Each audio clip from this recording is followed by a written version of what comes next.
What is up, everybody? Welcome back to a brand new episode of WB Content. And last night, Dark Side of the Ring. I mean, it was. I don't know how to explain it. Like everything from the first second about the legendary wrestler, Hall of Famer, Paul Orndorff. Like this man, he was one of the pioneers of the early '80s in wrestling. I mean, next to Hulk Hogan, Rowdy Piper, Macho Man, Randy Savage, uh, Cowboy Bob Orton, like this, he was one of the OGs of the '80s wrestling golden age. Like he was there for WrestleMania 1. He was there for the '80s wrestling golden age when they brought in celebrities at the time, when it was Mr. T and Cyndi Lauper, like the big names in music history mixed in with wrestling. It was all to perfection.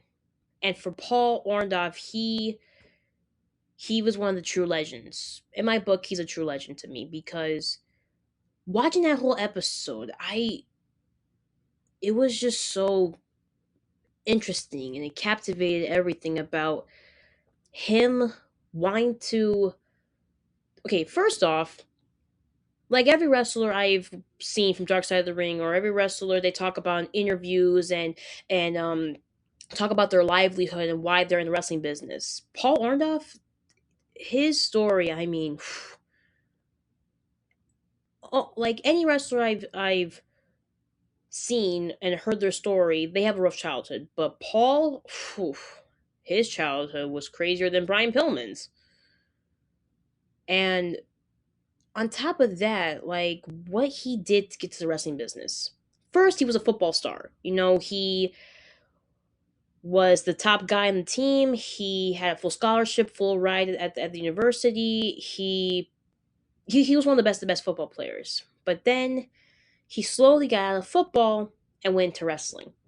Now, for every wrestler I have ever seen in interviews, they always talked about how their first spot was either pro football or basketball, and they went to wrestling after a minor injury that ended their like football or basketball career, and they went into wrestling. Like to me, that's kind of crazy. But for Paul, he didn't get injured or anything. He just got tired of it, and then he went to wrestling. Like that's that's a simple task to do, and he was one of the best of the best. Like he was the main event guy on every card in the territories, and then he got the call. Thanks to Hulk Hogan, he got the call to WWF, thus having one of the craziest, coolest stories that have ever lived in wrestling history. I mean, the first WrestleMania.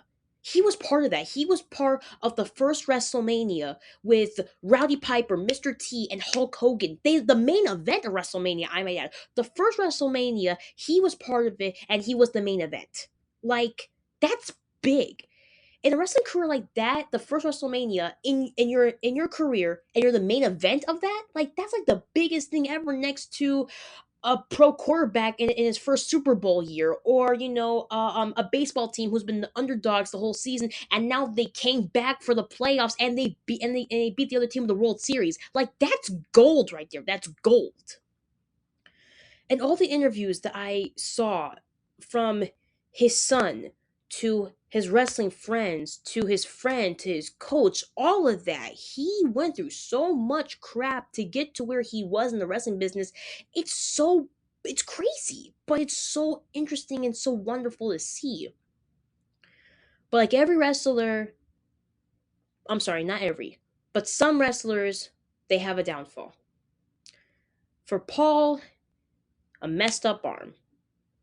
During a match, he went to the move, a guy clotheslined him, hits him in the jaw, wrecks his nerve damage. And the nerve damage goes to his forearm. Right there, that's when things start to go downhill. Like, you can tell in the videos, in the footage, his freaking arm was the size of like a chicken bone. And this man's still wrestling. On top of that, he was getting paid good money after the rivalry he had with Hulk Hogan. He was drawing big money. He was the main event for I think any card for normal shows to Saturday main event shows to the big brawl show, like all of that, he made a lot of good money. But things took a turn, and next thing you know, he just leaves the WWF. Like, he leaves on bad terms with Vince McMahon. He just left the business because he wasn't at home all the time taking care of his family. And on top of that, he was getting tired. He was working 16 hours a day, like going to different shows every other week, different cities, different towns, being the main event every time he was on the card. Like, it was tearing his body. So instead, he retires. First time retires. And like any normal pro retired athlete, they tend to get into investments, and they open up things like they open up, condos, they open up restaurants, they open up bars, they open up clothing stores or something like basic retired pro athletes. They open up investment opportunities, and they make more money off of that than when they did in the professional sports business.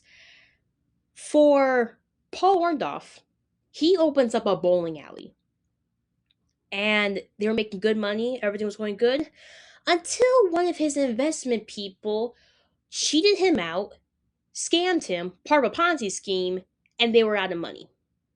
On top of that, the guy he trusted just completely, he just messed everything up for him, messed up him up financially. And then next thing you know, the people who in the other investors who invested him into getting a bowling alley, they now sue him, but they can't sue him because he's out of money. So it's like, what? After that, after all the crap he went through with the investment thing and the bowling alley, he goes back to the one thing he knows good at, and that was wrestling. He didn't go back to WWF though. He went to other territories. He went to Smoky Mountain Wrestling. He went to the other territories before it slowly went out of business. Next thing you know, he goes to WCW. Now that was before the Monday Night Wars. That was before we had the NWO, the cruiserweight division. Before we had all this crazy crap that happened in the mid to late '90s. By the early '90s, they were just basically trying to beat WWE, but at the same time, it was just like a secondary promotion before they got to the big leagues, which was WWF at the time. For Paul Orndorff, that was him trying to make money. That was him trying to make money. He was home. He was home a lot more. He was just there making money for his family, for his kids, his wife, all of that. But throughout time, his gimmick was slowly just going downhill. I mean, back then, before, like I said, before the NWO and all that, they had like cheap gimmicks. They had not that many good celebrities. I mean, they had one guy who was a sidekick dude on the floor on the 4 o'clock in the morning night show, and he's on WCW telling Paul Orndorff to come back to his original character. But now his character on WCW is him being Mr. Wonderful, of course, but him being him with the robe and the mirror, and him like making out with himself in the mirror. Okay, to me that was just weird, but that was WCW for you in the early '90s, so there you go. And then he gets older, so he backs out of the ring, like he walks out of the ring, and instead of him, you know, retiring and doing another investment opportunity, instead he trains wrestlers. So in the '90s, WCW had a wrestling school, and this was before WWE had OVW, before they had, but way before they had NXT. But WCW, they had individual wrestling school there. So that means, like, the next generation could learn from the best of the best. And the best of the best at the time was Paul Orndorff. And he made wrestlers be a wrestler. Like, not just for, like, not on the microphone, not know how to take bumps, but, like, really know how to be one with the people. Like, be the character that people want to see every night you see him on TV. But then one particular night, all the newcomers, they go onto the ring, they're ready to fight like their next opponent or something. Their next opponent was Paul Orndorff. This guy, at the time, was 51, and now he's wrestling a bunch of newcomers who are like in their like what early to mid 20s. Like, what was he thinking? In his mind, he didn't want to do it. He said he didn't want to do it, but WCW was like, no, go do it. You're gonna be fine. You're gonna be fine. Don't worry about it. We will help you. He does his signature move, and everybody knows it, the pile driver. Where by the second guy, he does it, but he doesn't do it correctly, and next thing you know, he just hurts himself in the process. He hurts his back, and then he hurts his neck. Like, he can't move, he can't do anything. So then the EMT guys come in, the ambulance comes in, they put him on a stretcher, they have to walk him out, and the crowd standing ovation. Standing ovation from the guy. I mean, the guy's a freaking legend as it is. Standing ovation from him. And after that, his wrestling career was over. Like, he couldn't wrestle, he couldn't move. Heck, he couldn't even move right like he was supposed to. Then, come the year he was inducted into the Hall of Fame, and he looked good. You know, he seemed good. He was in a good mood. He was walking. He was talking. Everything was going great. But then things started to happen where he was falling ill and he had dementia. By that time, everybody remembers COVID. The whole world was locked down, and things were not getting better for Paul. For his as for his son, Travis, he went to the hospital. He saw what his father was, and it didn't look good. He tried desperately to tell the doctors, "No, I'm taking him home. You can't stop me." Thus, the video appeared. Now, for the wrestling world, everybody hated. They were like, "Why would you do that? You're exploiting your father. Your father, he wouldn't have wanted this. He would have wanted you to be private." But no, like, it wasn't him trying to exploit his father. He was trying to expose the truth of what they were doing to him in that hospital. Like, during COVID, people were in hospitals left and right, and people were not getting better at the hospitals. For Travis, he was trying to protect his father and telling the people, "No, this is right. I have to take him home." Like, that was it, plain and simple. He wasn't trying to exploit his father. He wasn't trying to, embarrass him in front of the world. He was trying to get the message out. And that's exactly what he did. So the doctors and everything told him, "We apologize for inconvenience. We are so sorry for what happened. You know what? Here, sign some papers. You can take him home." Good. Perfect. That's all he wanted. He wanted to take his father home and take care of him. And that's exactly what he did. He took care of him every day. His family saw him. His brothers, Paul's brothers saw him. Most of his family saw him before he died. And the wrestling world throughout time realized he wasn't trying to exploit his father. It took him a while. It took them a while to realize that, but they finally knew it wasn't to exploit him. It was to get the message out, to help his father, to help him get out of that hospital, and to be with his family. And he was. He was with his family every day. He was with his son every day until the day he died. And seeing that episode, I'm like, wow. I think this is the first. I think this is the first Dark Side of the Ring episode that I have seen where a wrestler who wasn't hooked on drugs, who wasn't hooked on alcohol, he wasn't cheating on his wife or anything. He was just trying to make money for his family. Yeah, he was tough, and yeah, he beat up people for a living, and yeah, he was a bad guy, but at the end of the day, he was trying to make a living. Now, I'm not saying he was perfect. I mean, to be fair, he was called Mr. Wonderful, and everyone thought he was a perfect guy, but behind closed doors, behind the ring, he had some demons. And he wasn't there for his sons like he was supposed to. And his wife, she didn't make it any easier for him, and she didn't make it easier for her sons, but at the end of the day, they tried their best. She didn't leave him, and about 2-3 years later, she sadly passed away too.